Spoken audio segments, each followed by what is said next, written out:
Every evening, the heavy gates clanged shut and 3,000 people remained locked inside a single street. On Sundays and holidays, the same thing. No one was allowed to leave. No one was allowed to buy land. No one could become a lawyer, a notary, or even a simple carpenter or blacksmith. That was forbidden. This was Frankfurt in the year 1744, in an alley called Judengasse, literally Jews' Lane. Damp walls, cramped conditions, houses clinging to one another. And on one of these houses hangs a small sign, a red sign. In German, Rothschild. Remember that word. 250 years later, it would come to mean palaces, banks, vineyards with bottles costing as much as an apartment, and a fortune that people seriously try to estimate in sums with 12 zeros. But for now, it is just a sign above a shop in the most disenfranchised quarter of the city. How did a boy born behind these gates turn a red plaque into an empire before which kings and emperors bowed? It all began from this house. Welcome to the channel for the richest. Luxury life. The boy who read coins like books.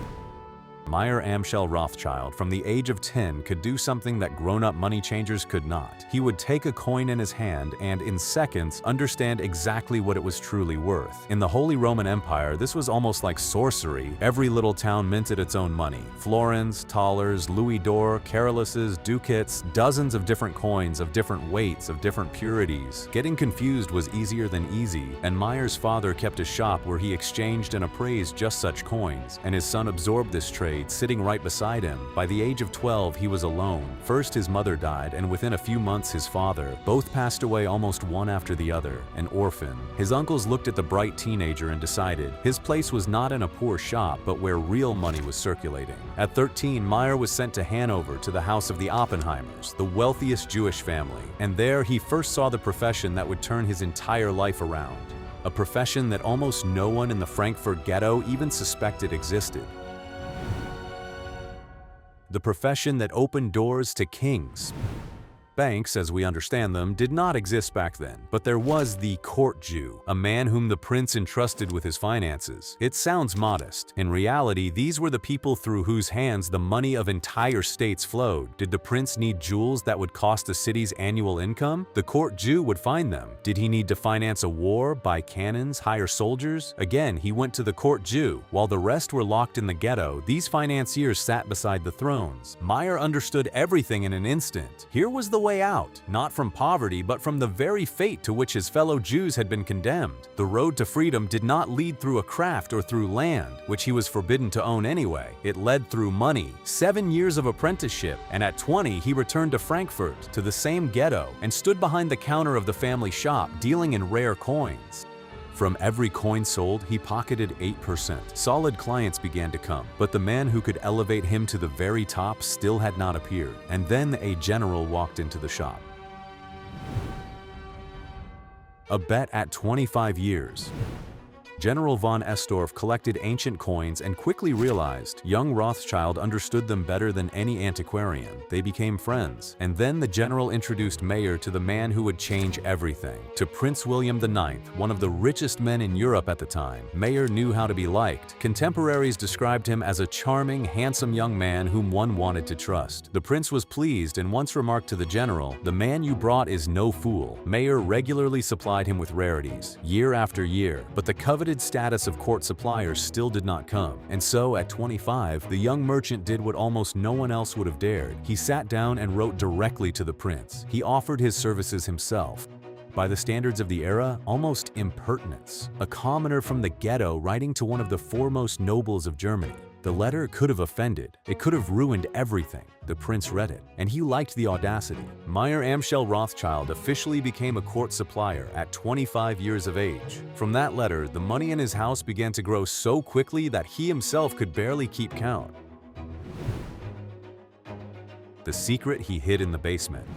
The modest house in Judengasse began to fill with sacks of gold. Income skyrocketed. Meyer entered the ranks of the wealthiest people in Frankfurt, but he aimed much higher. On the eve of the Napoleonic Wars, he engaged in a business that by today's standards is horrifying, brokering deals for the sale of soldiers. People were torn from their families and sent to foreign wars, like goods. And the more dead and wounded there were, the more gold settled in his coffers. Then he found an even more profitable scheme. Prince William was fabulously wealthy and wanted to lend money at high interest, but feared for his reputation. Usury was then considered a dirty business. Meyer proposed an elegant move: lend money under the Rothschild name. The prince's money, high interest, the prince's name kept clean, and a substantial share of the profits for Meyer himself. The scheme worked so well that he soon began lending his own funds as well. In essence, he turned into a bank a century before the word came into common use, and yet he continued to live in the ghetto, deliberately poor. He was convinced ostentatious luxury by a Jew would arouse envy and destroy all that he had accumulated. To grow rich, you must look poor. That was his rule. The house was bursting with gold and goods, but daily life remained almost beggarly. Why would a man whose basement was packed with treasures sleep on a hard bed? Because he was planning something for which it was worth enduring. He intended to send his sons to the capitals of Europe. 5 arrows that are still alive today.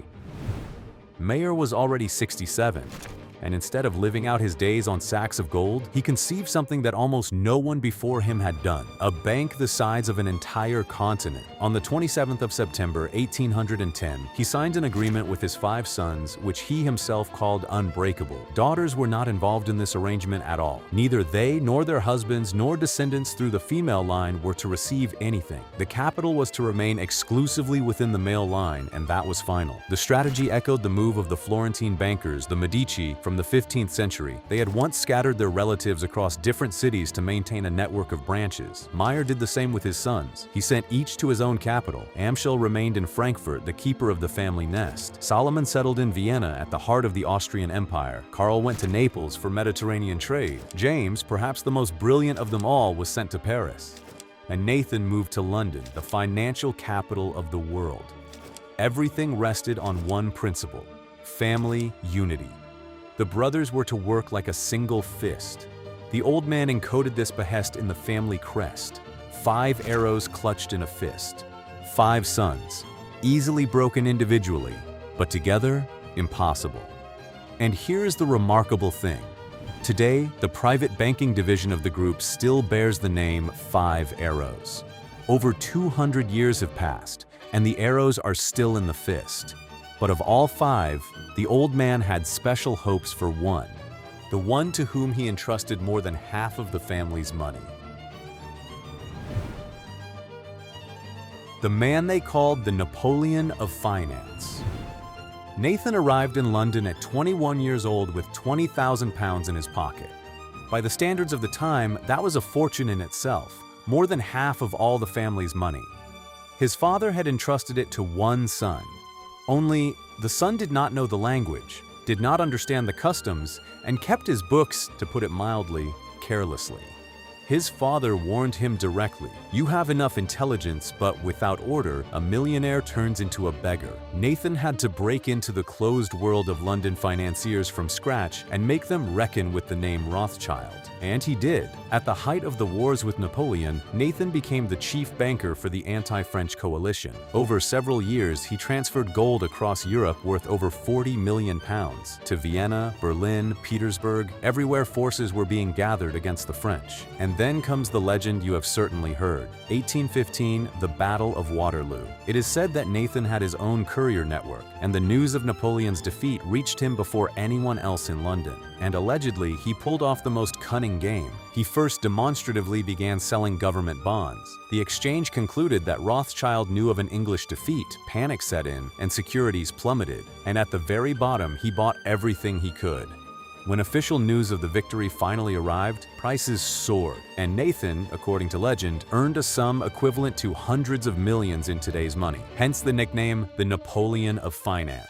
It sounds magnificent. Only historians today are convinced. This is largely a beautiful myth. Documents do not confirm such a grandiose swindle, but the reality was no less impressive. Nathan's fortune grew even without stock exchange legends. When he died in London in 1836, he was called the richest man on the planet, and at that time, another of the brothers quietly in the shadows was writing the next chapter, and this chapter would be about iron, steam, and smoke. A demigod with a steam engine. In the 1830s, the first steam locomotives began to crawl across Europe. For most people, they were not machines of progress, but monsters. Black smoke, deafening whistles, threats to health and jobs. People were afraid of them. James Rothschild in Paris looked at these monsters and saw a gold mine. To connect the major cities of France and then all of Europe by rail meant to dominate the trade of an entire continent. For a family accustomed to earning from quick and reliable loans to states, investing in railways was a wild gamble. The money would have to be locked up for decades. Politicians did not want to invest. Workers rioted. Competitors tripped them up at every turn. And so James unleashed his main weapon, receptions at his mansion on Rue Lafitte. Among the guests sparkled, for example, Balzac himself, who campaigned for the railways. And James also took French officials to England to show how rails were already pumping money there. On the 24th of August 1837, the first train departed from Paris to Versailles amid the applause of an admiring crowd. In 1845, James founded the Northern Company, linking Paris with the north of the country and with the rest of Europe. Then came metallurgy, mines, freight transport.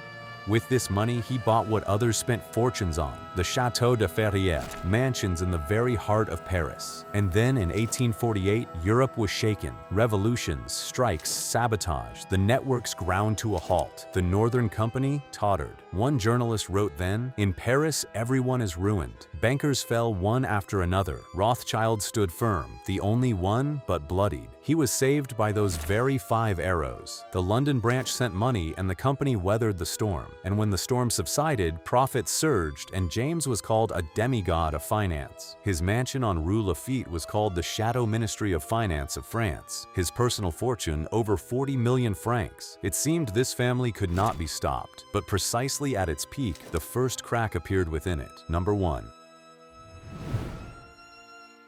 Couriers who outran governments. If the Waterloo story is a myth, where did the Rothschilds get this supernatural instinct for money? The answer is duller than the legend, but more frightening. They had information, and it reached them earlier than it reached kings. While news crept across Europe for weeks, the Rothschilds maintained their own courier network. Riders, fast horses, boats ready to put to sea in any weather, and, according to accounts, even carrier pigeons. Their letters crossed borders through a special, unwritten green corridor that passed them without inspection. Dispatches went with their own secret code and code names.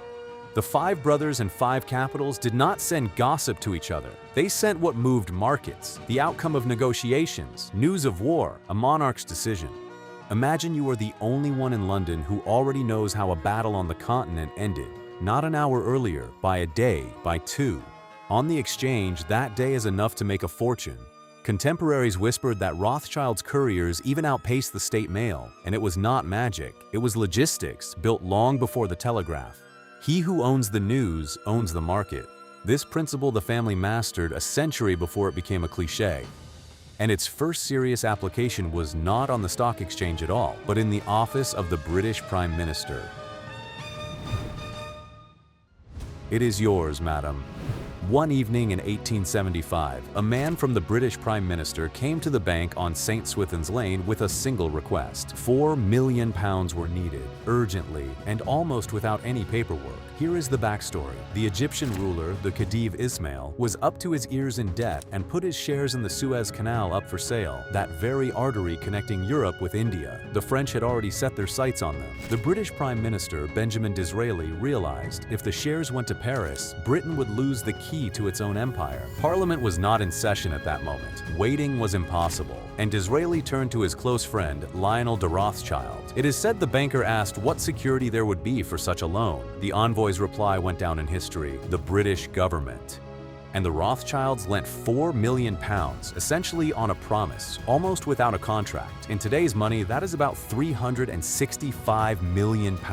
With it, Britain bought 176,000 shares, 44% of the canal. Disraeli sent Queen Victoria a short note of 4 words: "It is done. It is yours, madam." The money was repaid to the Rothschilds a few months later, and their commission was 2.5%, several £100,000 for a couple of months' work. For London, it was a triumph, and for the Paris branch, a slap in the face. France had begun building the canal, and the deal sounded like a national humiliation. From that day on, the former allies, London and Paris, became rivals, and the crack that split the family originated precisely here.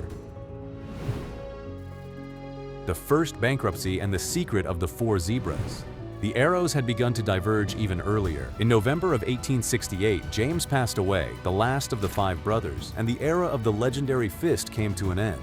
Each branch increasingly pulled the blanket towards itself, and for the first time, the unthinkable happened. In 1863, the Neapolitan House of Rothschild went bankrupt. The new Italian government replaced the Bourbons, the local economy collapsed, and one of the 5 branches simply vanished. Such a thing had never happened before. Now each was surviving on its own. After the split over Suez, Paris rushed to find a new field and found oil. The Parisian Rothschilds invested in Russian oil fields, in factories, shipped kerosene across all of Europe, and, for a time, ruled the European oil market. But a rival of their own caliber appeared on the horizon: the Rockefellers, owners of Standard Oil. The war between the two clans was ruthless. Sabotage, dumping, pressure on railways, even bans on transporting Rothschild oil. In 1911, the Rothschilds gave in and sold their stake to the Rockefellers. And the new generation, meanwhile, seemed to have lost its taste for money.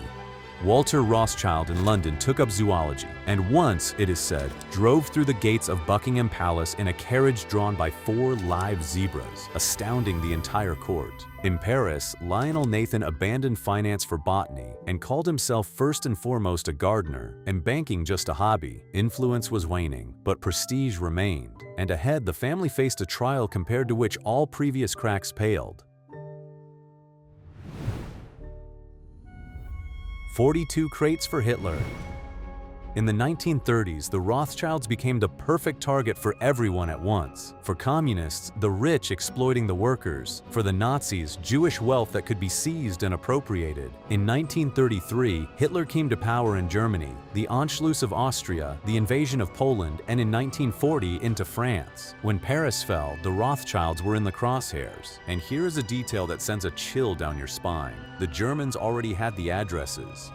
On the 14th of June 1940, they entered the city and headed straight for the family mansions of the Rothschilds. They knew exactly where they were going. The Château de Ferrières and the Parisian mansions were requisitioned. Family businesses were seized. Paintings by Vermeer, Rembrandt, and Goya were taken from the walls. 42 crates packed with these treasures were sent to Germany, half of them to Hermann Göring personally, Hitler's right-hand man. Over a century of investments was looted in a matter of months. In Austria, Nathaniel Rothschild was held under arrest by the Gestapo for more than 13 months. The conditions, however, were peculiar. He was locked in a luxurious mansion, and as a prisoner, he lived quite well, but he was completely deprived of freedom. He was released only after he signed over a number of family enterprises to the Nazis. Some Rothschilds fled, but Baron Guy de Rothschild acted differently. As an officer in the French army, he fought at the front until the defeat in 1940. On the 6th of June 1944, the Allies landed in Normandy. Germany hurtled toward collapse. The Rothschilds had been robbed and imprisoned, but they endured. The question was different. Could what had been scattered across Europe even be reassembled? The man who rebuilt an empire from the shards. In 1945, Guy de Rothschild took on this almost hopeless task at 36 years old. The ruined French state compensated the family for only about 10% of its losses. The rest had to be recovered themselves. Guy pulled confiscated assets from others' hands, primarily the Northern Railway Company, the family's chief treasure. He restored estates, raised the Château de Ferrières from the neglect left after the occupation, and already in the 50s he understood what other bankers would figure out years later. The future lay in new technologies for management. Then, in 1953, the Swiss branch was born, Edmond de Rothschild, with headquarters in Geneva. Edmond was drawn by stability and, above all, Switzerland's neutrality. He focused on managing the assets of ultra-wealthy clients, the Megève ski resort, elite wineries. The name once again became synonymous with luxury. Marie-Hélène de Rothschild's receptions at the Château de Ferrières gathered the entire glitterati of the era: Grace Kelly, Salvador Dali, Yves Saint Laurent. It seemed the family had regained everything, and then they came for them again, only this time not the occupiers, their own state. How the state took their bank. On the 10th of May 1981, François Mitterrand came to power in France with a revolutionary socialist program. Large fortunes were declared symbols of injustice to be fought against. The Rothschilds, the embodiment of banking aristocracy, once again became a target. Less than a year later, in February 1982, the Rothschild Bank was nationalized. The bank's assets were then valued at 3.4 billion francs. The state paid the family compensation, about 500 million, less than a fifth. They were again, as in 1940, effectively robbed and forced to leave the historic headquarters on Rue Lafitte. They were even forbidden to create banks, so the Rothschilds opened a modest asset management company and patiently waited. What for? For the wind to change. And the wind did change. The new Prime Minister, Laurent Fabius, proved softer on the previous socialist prohibitions. The family was again allowed to conduct investment business. And in 1986, the right won the elections, Jacques Chirac became prime minister, and nationalization was replaced by privatization. The Rothschilds got back both their honor and their name. Their company was once again called the Rothschild Bank, a triumphant return. But the most spectacular scandal associated with this name was yet to come, and at its center would be a man you all know. The Mozart of finance named Macron. The Paris branch had always known how to lure talent from the highest corridors of power, graduates of elite management schools.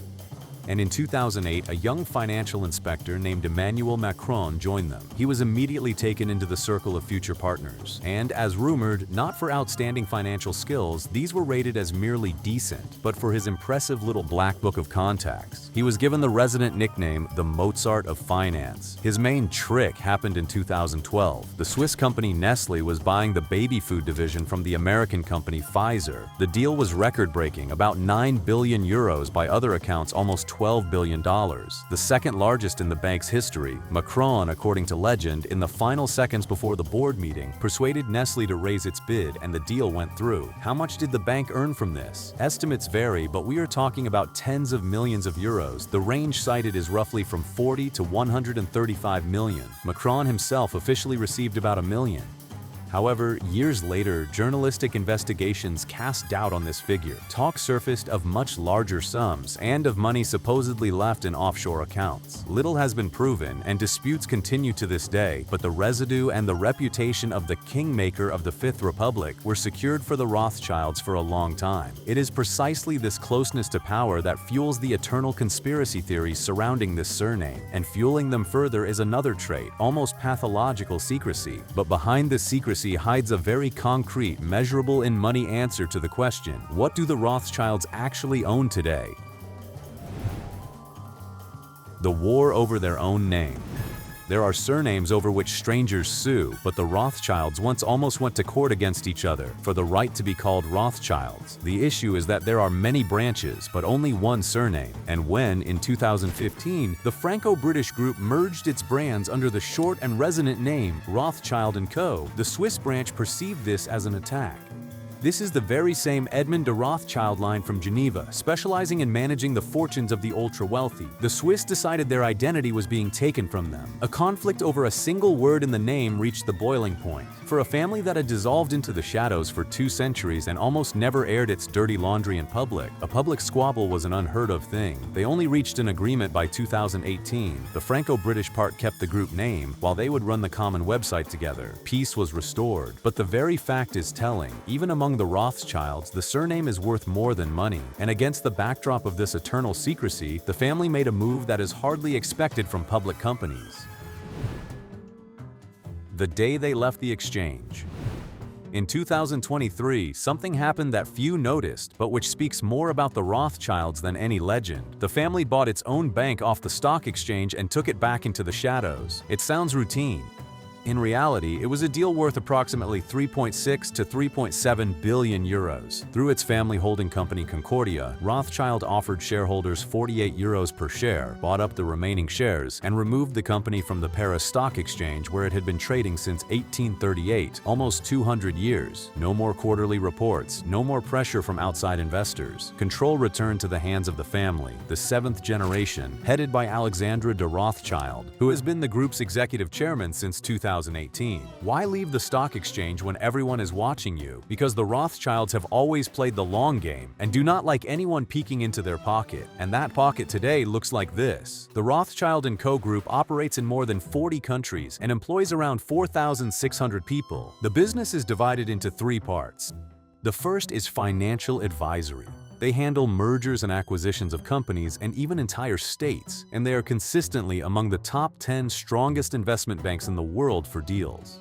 The second is wealth and asset management. By the end of 2024, this division had about 124 billion euros under management. The third is that very five arrows, alternative investments, over 25 billion euros. Add up the numbers and you will realize that the signboard from a Frankfurt alley has turned into a machine turning over hundreds of billions. But the most precious thing in this family is not kept in bank vaults, it lies in the cellars. A bottle more expensive than an apartment. Somewhere near Bordeaux lie bottles, each worth more than a good car, and some more than an apartment. The Rothschilds own perhaps the most famous wineries on the planet, Chateau Lafite Rothschild and Chateau Mouton Rothschild in Pauillac. These are wines from the highest league, Premier Grand Crus, under the legendary classification of 1855. An average bottle of Lafite on the market goes for about $900. Young vintages range from $600 to $1,500. Mature ones from the 90s and 2000s go from $1,500 to $5,000 per bottle. In the acclaimed 1982 vintage is taken at auctions for $10,000, even $20,000. But the real record is different. In 2010, at a Sotheby's auction in Hong Kong, a single bottle of Lafite from the 1869 vintage sold for almost $234,000 for one bottle. This was the very first vintage the family produced at this estate, having bought it the year before. That day, 2,000 bottles from the Lafite cellars went under the hammer for a total exceeding $8.5 million. The neighboring Mouton has its own showcase of records. An oversized bottle from the 1945 vintage, that very one with the V for victory over Nazism, was once sold for over $300,000. And Mouton is associated with a couple more stories that make connoisseurs lose their heads. First, the labels. From 1945 onward, every new vintage received the design by a great artist. Works for Mouton bottles were contributed by Picasso, Dali, Warhol, Chagall, Francis Bacon. The list is like a modern art museum catalog. To get such a label was considered an honor, and the fee was cases of the wine itself. Second, its status. In the famous 1855 classification, Mouton long ranked only in the second tier, and its motto was proud and bitter. First, I cannot be. Second, I do not deign to be. I am Mouton. Baron Philippe de Rothschild fought for its upgrade for decades, and he achieved the impossible. In 1973, Mouton was elevated to Premier Grand Cru, the only change ever made to that classification in over a century and a half. The motto was changed to a triumphant one. First, I am. Second, I was. Mouton does not change. The Lafite estate itself covers over 100 hectares of vines, producing about 35,000 cases of wine annually, and today it is managed by Saskia de Rothschild, the youngest woman at the head of a Premier Cru level winery. Wine, banks, palaces. But how in the end do you value all of this together? Here is where it gets really interesting. Castles built to spite kings. When you have more money than some crowns, you stop renting palaces. You build them. Outside Paris stands the Château de Ferrières, the very one built for James de Rothschild in the mid-19th century. It was designed by Joseph Paxton, the man who conceived London's Crystal Palace. The scale was such that, according to legend, a visiting monarch just threw up his hands. A king, he said, could not afford such a place. Dozens of rooms, a park, hunting grounds, everything to host all of Europe at once. It was here, 100 years later, that Maria Len de Rothschild hosted her legendary balls for Dali and Grace Kelly. And it was here in 1940 that the Germans came first with their ready addresses. England has its own answer to Ferrières, Waddesdon Manor, a mansion in the style of the French Renaissance built by Baron Ferdinand Ferdinand de Rothschild in Buckinghamshire in the late 19th century to house one of the world's finest collections of French 18th century decorative arts. Furniture from the palaces of executed French kings, Sèvres porcelain, paintings by the old masters. Today, Waddesdon is open to the public and hundreds of thousands of visitors come each year to see with their own eyes how a family lived whose taste matched its fortune. Add to this the Parisian mansions in the very heart of the capital, the Geneva estates, the Megève ski resort, and the Bordeaux vineyards. And even all of this is only what can be seen from the outside. The main thing the Rothschilds have always known how to keep is where no outsider's gaze can reach. A fortune impossible to calculate. Ask how much the Rothschilds are worth and you will not get an honest answer from anyone, not even from themselves. The reason is simple. Over 250 years, the surname has multiplied into hundreds of descendants. The money is fragmented among dozens of branches, hidden in private foundations, invested in assets inaccessible to outsiders, and all of this behind the dense veil of that same family secrecy. There is simply nothing to add up here. There is no single Rothschild wallet, but there are benchmarks. The Rothschild & Co. Bank itself, when it left the stock exchange, was valued at approximately 3.7 billion euros. That is a company you can touch with numbers. And then begins the territory of rumors.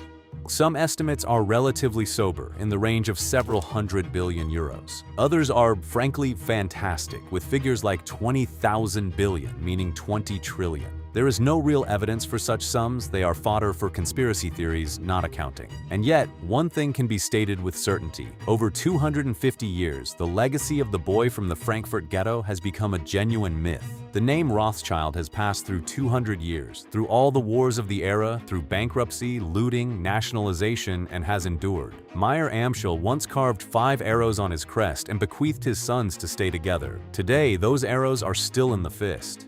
And who the old man himself was? A brilliant visionary or a cold opportunist who profited from others' wars is for you to decide. Be sure to write in the comments everything you think about this story and subscribe to the channel for the richest. This is about luxury, wealth, and the lives of the most influential people on the planet. Thank you for watching, and right now watch our previous luxurious episodes which have already appeared on your screen.